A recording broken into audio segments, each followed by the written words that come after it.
It's crazy how hard we work and the things that we do.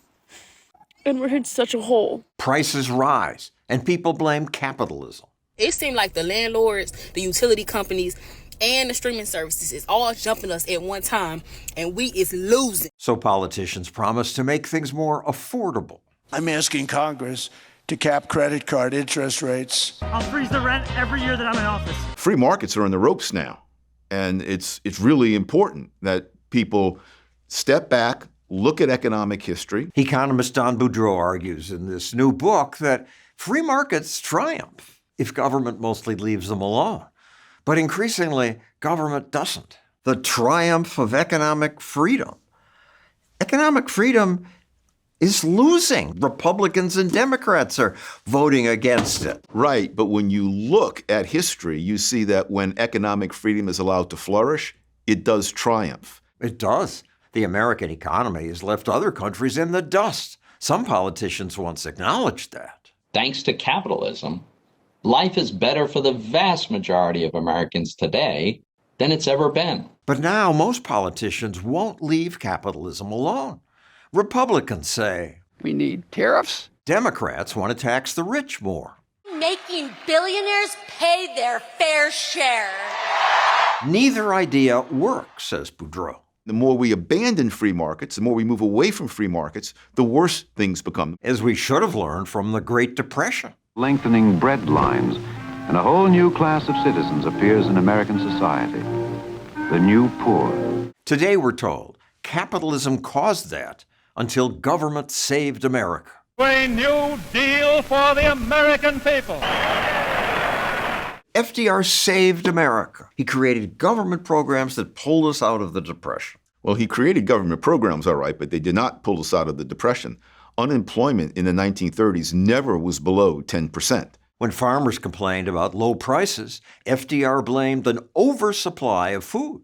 His New Deal had a plan for that. Farmers are paid not to plant, ordering crops plowed under, and millions of acres of wheat, cotton, corn are left unplanted. People were hungry and they were destroying food. How is that good? It raised prices. Farmers wouldn't go bankrupt. People can't eat prices. They have to eat food. And FDR was destroying food. They're plowing up cotton instead of picking it down Dixie way as a part of President Roosevelt's stupendous program. Stupendously stupid to reduce supplies in a depression when people don't have enough supplies to consume. Destroying 9 million acres of the fluffy stuff. They were slaughtering chickens, burning crops. Everybody was starving, the Depression, but they wouldn't let you eat any of those cattle. FDR's other solutions included higher taxes on the rich and more regulation of business, proposals we hear today. By introducing these new unprecedented programs, the New Deal made investment in America a very risky project. And so that kept private investors on the sideline. Why would they be on the sideline? Because they're scared of what's going to happen to their property. The old enemies of peace, business and financial monopoly, speculation, reckless banking.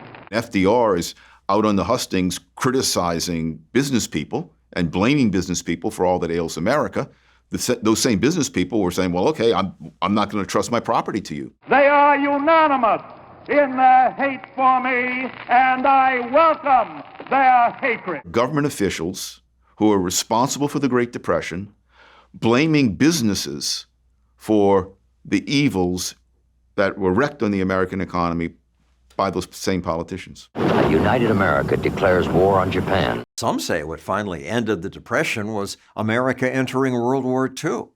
That's a myth too, says Boudreaux. Unemployment fell, but that's not hard to do when you conscript 2.5 million men into the military. Right? But if you look at the actual performance of the economy, that didn't recover until the late 1940s. And it recovered because? Two reasons, basically. The Republicans surprisingly won the 1946 election, and they were more pro-investor, pro-business than were the Democrats. And Harry Truman was just much less vigorously opposed to capitalists as FDR had become by the end of the Depression. And so investors were finally confident to come back into the playing field. 70 years later, politicians created the Great Recession by subsidizing mortgages. Help people realize the dream of owning their own home. We want more people owning their own home. Owning a home is good. If you can afford it. But what the government did was impose policies that made homeownership seem affordable to people who couldn't afford it and compel banks to back those mortgages.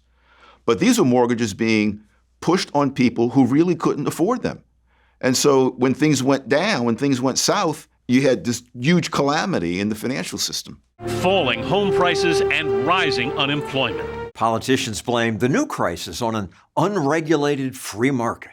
The absence of a working regulatory regime over many parts of the financial system. It's one of the great fallacies that deregulation led to the Great Recession. There was very little deregulation. Another similarity between the two downturns was how presidents talked about business. Corporations aren't people. Economic royalists. It's no coincidence that one reason the Great Recession lasted as long as it did is because Barack Obama was likewise saying hostile things about markets and about business people. If you got a business, that you didn't build that.